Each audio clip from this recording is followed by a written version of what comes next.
Real life slime VORE by user/gunner_Monroe. Hi, all first time posters, so be gentle. 37 male, Vancouver Island. Here is a story of my first attempt to replicate the feeling of being swallowed/digested in real life.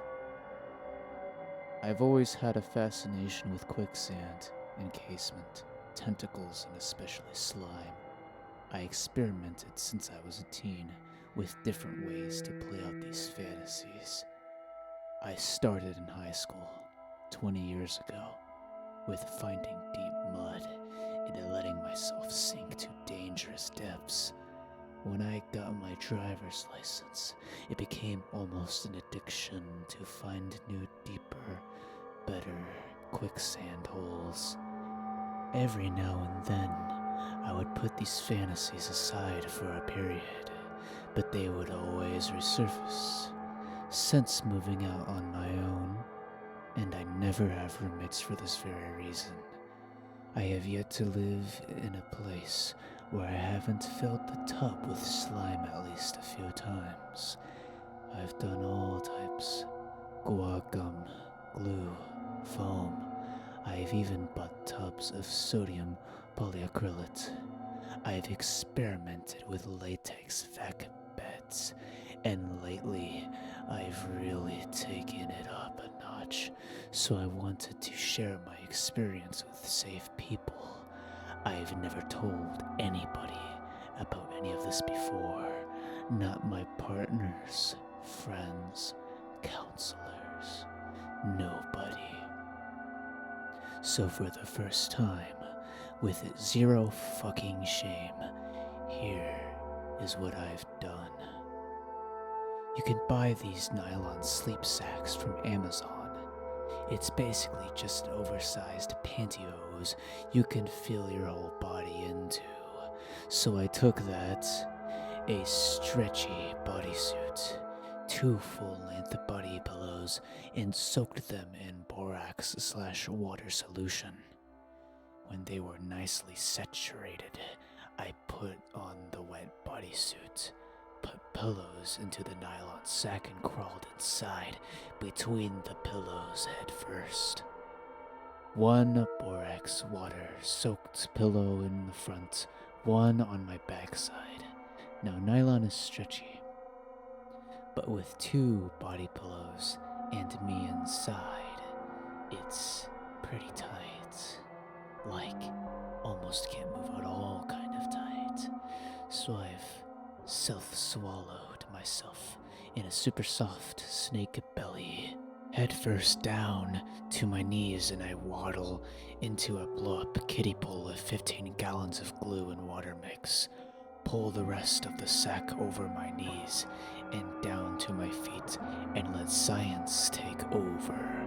Immediately, my feet turned to sticky slime, and the more borax water that dripped off of me, the higher it crawled.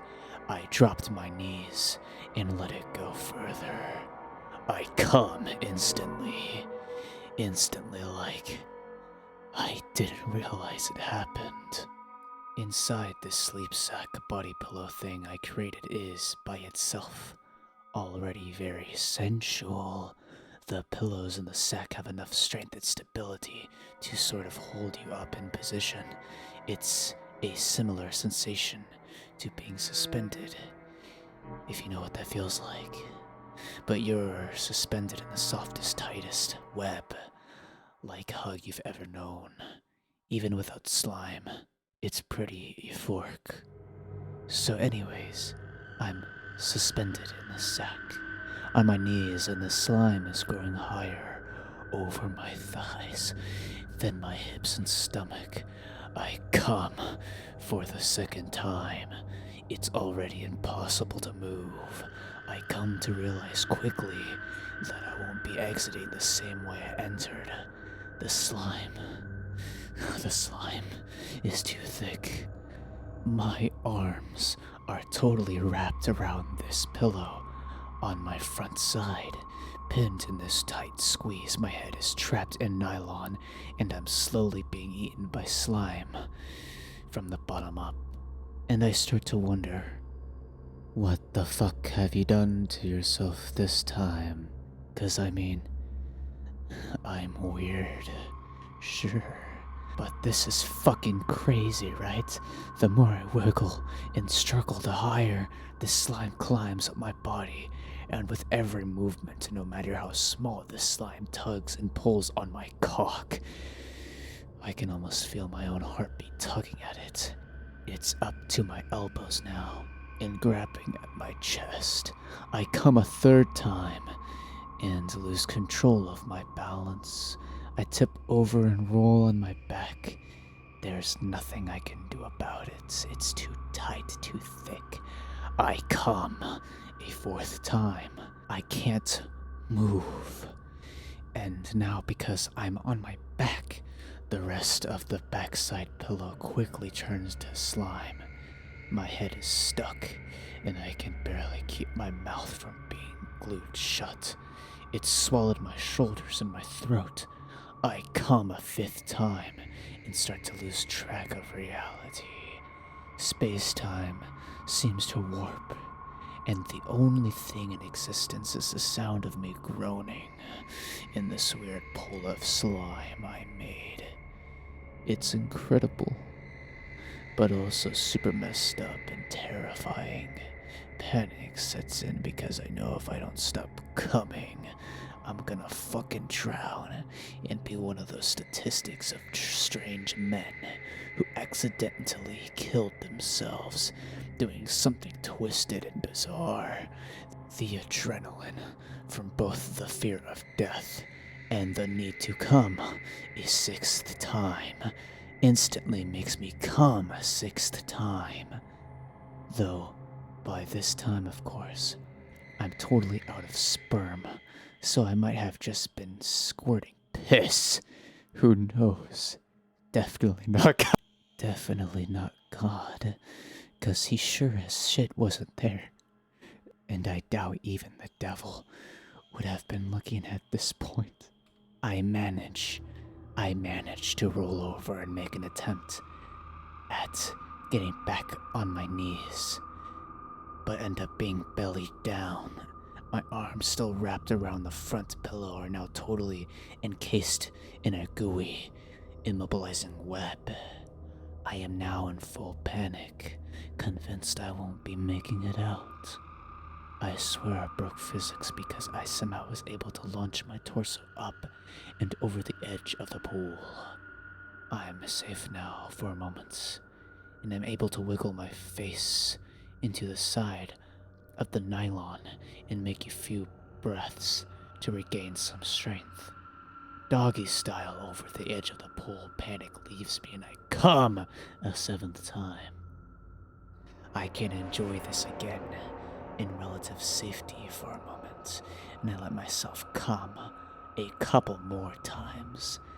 After a while, the 10-incher up my ass that I never mentioned, 'cause somehow I'm still shy about that. It's starting to hurt. I also have a decent amount of body hair, and since the slime is solidifying more over time, it's starting to pull and hurt pretty bad. The bodysuit is to minimize this, by the way. It was almost like this thing I created knew it was time for me to leave, but it wasn't ready to let me go. It finally entered my mouth, filled it completely, and it shut. Gave me one more forceful orgasm that just hurt so bad I was ready to cry. I whimpered and squealed like a trapped animal still alive in a snake's belly, and just as I started to panic again, it just seemed to let me go. It let me claw my way out the top.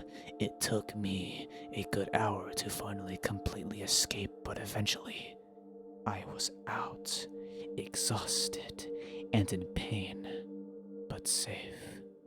I laughed hysterically at myself for a decent while while just laying down on the floor, and then began the 2-day journey of cleaning up and disposing of this hellish monstrosity.